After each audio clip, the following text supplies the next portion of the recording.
En 1970, dans un palais à Vienne, un inventeur présente une nouvelle création qui capte absolument toute l'attention. À l'époque, un échiquier qui joue tout seul et surtout extrêmement bien. Et pour l'époque, c'est une révolution et rapidement tout le monde veut s'y confronter. Benjamin Franklin est battu, Napoléon aussi, des grands compétiteurs aussi. Et ce n'est que 50 ans plus tard qu'on se rend compte de la supercherie qui éclate au grand jour. Il y avait un homme en dessous qui commandait un bras robotique, justement, un joueur d'échecs expérimenté, qui déplaçait les pièces et qui faisait croire que c'était une invention révolutionnaire. Et je te dis ça pourquoi? Parce que aujourd'hui, cet émerveillement technologique, on le vit. Il existe avec l'intelligence artificielle et dans cette vidéo, je vais te montrer concrètement comment te créer une équipe d'agents, d'IA qui peuvent bosser pour toi, remplacer ton travail. Car en ce moment, on a une mine d'or entre les mains. Et c'est vrai, on est entre deux mondes, et j'aime répéter cette phrase, on est entre une fracture entre l'ancien monde et le nouveau avec l'intelligence artificielle.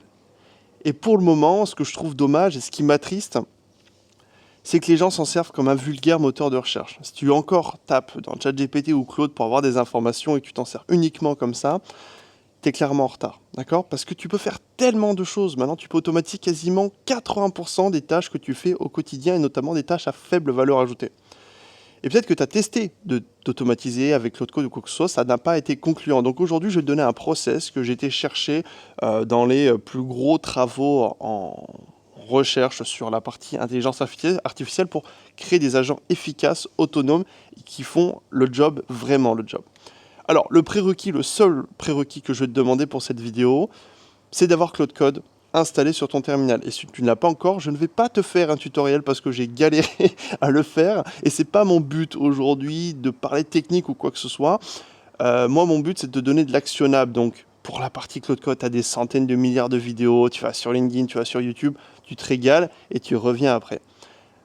La première chose que je fais, première étape, c'est que je vais auditer mes semaines. Et tu peux faire exactement la même chose. Je vais lister les tâches dans lesquelles je passe le plus de temps, ok, et que je répète plusieurs fois, d'accord?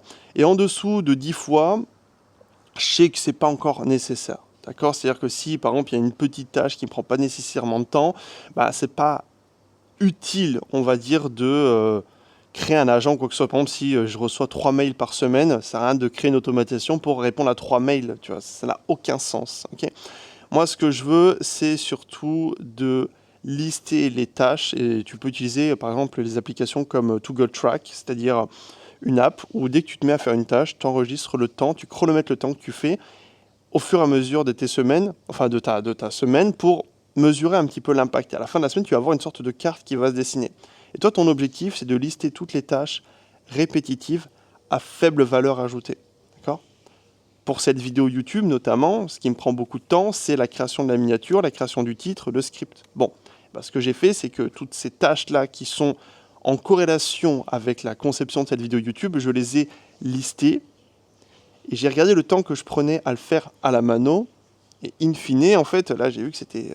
des fois, je pouvais passer 1 heure, 1 heure et demie sur une miniature et un titre. Ça n'a aucun sens. Donc, je l'ai automatisé, tu vois. Et vu que j'en fais une tous les jours pendant le mois d'août, d'ailleurs, abonne-toi si c'est pas encore fait pour suivre mes aventures, bah, il faut que j'automatise ça.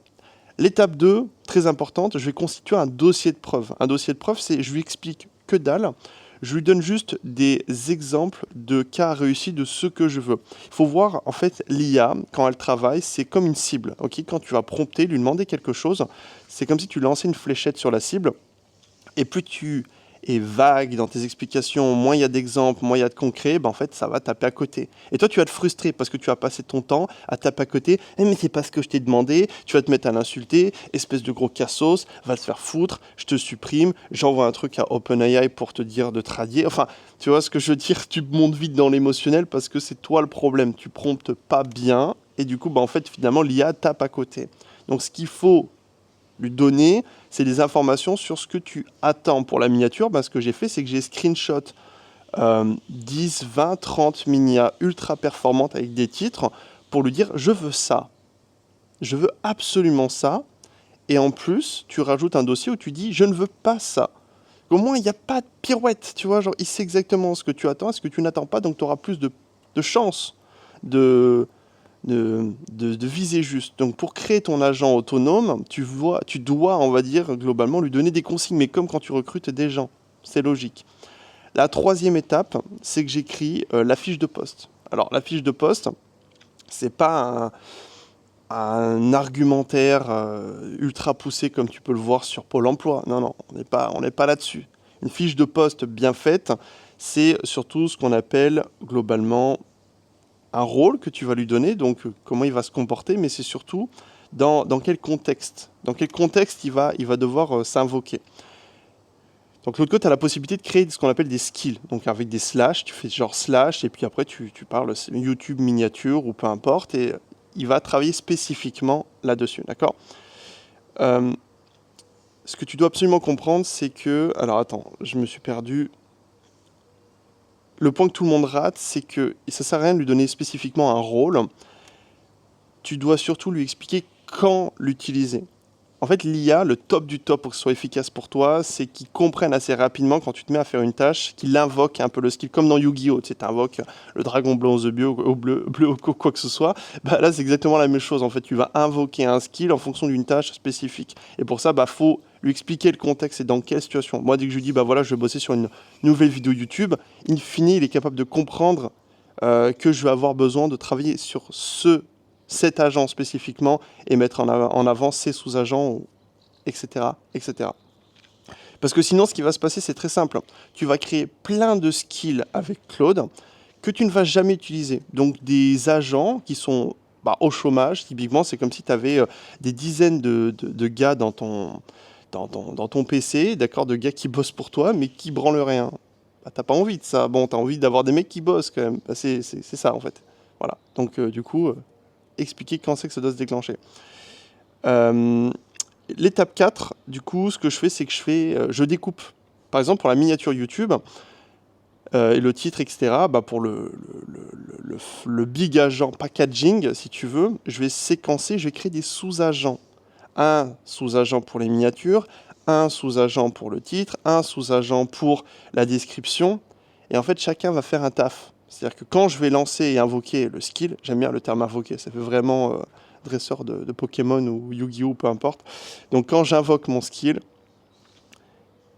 il va répartir le taf avec les sous-agents et chacun va être autonome dessus. Ils vont un peu s'auto-valider au mode ok, j'ai fini ça, t'en es où, machin, etc. Et du coup, ils vont bosser un petit peu en autonomie là-dessus. Okay. Pourquoi faire ça? Parce que si tu fais un skill et un agent qui est capable de faire trop de trucs en même temps, il va tout faire mal. Mais c'est comme dans les boîtes. En fait, c'est exactement la même chose. Là, ce que je suis en train de t'expliquer comme process, c'est le process que n'importe quelle boîte utilise. Okay, si, par exemple, tu as une personne que tu recrutes, tu lui demandes de faire le café, la photocopieuse, le marketing, le copywriting, et puis derrière, la pression des pneus de ta bagnole, il y a forcément 5 tâches sur 6 qui va faire mal. Il va pas être forcément très très bon, le frérot. Donc, voilà. Vaut mieux répartir les choses. Okay, un truc qui est important que tu peux faire aussi, c'est que tes agents peuvent avoir des droits de veto, c'est-à-dire, dit comme ça peut paraître bizarre, ils ont une sorte de regard critique entre ce que tu promptes, ce que tu demandes et ce que tu leur demandes de fournir. Si par exemple, moi sur les miniatures, je partais sur un autre concept de vidéo et je demandais, fais-moi des vidéos de 40 minutes, potentiellement avec un autre axe, un autre angle, et je me mettais à faire des documentaires animaliers, l'agent en question pourrait me dire, là frérot, la miniature elle va pas du tout. Tu vois, genre là ce que tu m'as demandé, la base, ce que tu m'as présenté, c'est plus du tout aligné par rapport à ça. Donc on s'écarte. Tu driftes mon frère, donc il faut que tu te resserres. Et moi des fois, l'agent, l'IA me recadre par rapport à ça. J'ai des agents qui sont spécialisés dans le copywriting. Si je vois que je sors de cette matrice, il me le dit, il me dit, ah là attention, là tu as une formulation qui sort un petit peu et qui dénote par rapport à ce que tu as l'habitude de faire.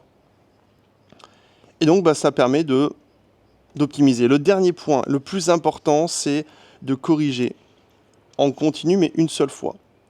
Ce qui se passe, c'est que tu proposes encore une fois, je reprends la cible. L'IA vise à côté, tu dis non, je veux pas ça, je veux ça.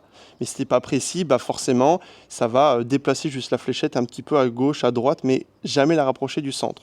Donc toi, ton objectif, c'est vraiment de faire ce qu'on appelle un few shot, c'est-à-dire, si jamais tu vois que ça part complètement couille, tu dis non, moi j'attendais ce résultat-là, fais une analyse en few shot entre ce que tu as fait et ce que j'ai fait pour ne plus jamais commettre la même erreur et donc l'implémenter et l'enregistrer, on va dire, dans ton processus interne pour que ça fonctionne mieux la prochaine fois.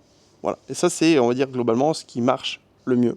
Et pour terminer cette vidéo, je vais te donner du coup une idée d'agents que j'utilise au quotidien. Ça pourra peut-être te donner des inspirations pour ton côté, pour essayer de recruter tes prochains agents. Pardon. Alors j'en ai un qui scanne l'actualité pour chercher des news, des informations chocs que je peux utiliser dans mon contenu, ou alors des faits historiques comme je le présente à chaque fois dans ces débuts de vidéo. Il y en a un qui vient scanner un petit peu ce qui pourrait être pertinent. Un qui fabrique le packaging de mes vidéos, donc avec plein de sous-agents, titre, miniature, description, ce que je t'ai déjà dit. Un copywriter qui écrit dans ma voix, c'est-à-dire que je lui ai donné à manger des dizaines et des dizaines de posts et lui, il est capable d'écrire exactement quand je fais un post LinkedIn dans mon ton et dans mon style. Un relecteur qui a le droit de refuser un texte quand le copywriter propose un contenu mais que l'autre il dit attends, là on s'écarte un peu du sujet ou de ce qu'on a l'habitude de voir, il permet d'avoir une sorte de contrôle et pour éviter de publier n'importe quoi. Un qui produit mes réels de A à Z, ça je pourrais en parler dans une prochaine vidéo parce que j'ai automatisé complètement la production de mes vidéos avec l'IA. Et désormais je rentre un truc, ça me crée des dizaines de vidéos et ça c'est incroyable. Un qui écrit mes articles pour être cité dans Google, donc ça c'est un agent qui fait du SEO. Un qui prospecte et qui rédige mes messages, très pratique. Et un qui encode chaque semaine mes actions, mes apprentissages. Sur mon SaaS, il se passe tellement de choses, tellement d'actions que je fais au quotidien que des fois j'ai tendance à oublier tout ce que j'ai réalisé. Et à la fin de la semaine, je me dis putain, mais j'ai fait quoi? Et cet agent-là me permet en fait d'encoder tout ça. Et finalement, ça me crée des blocs d'apprentissage que je peux réutiliser pour des vidéos YouTube, du contenu, etc. etc. Tu vois. Alors, ces 12 agents-là, ils font en fait ce que je sais déjà faire. Et l'avantage de ça, c'est que je peux me concentrer sur ma zone de génie. C'est ce que tu dois garder en tête pour la fin de cette vidéo. L'IA ne doit pas...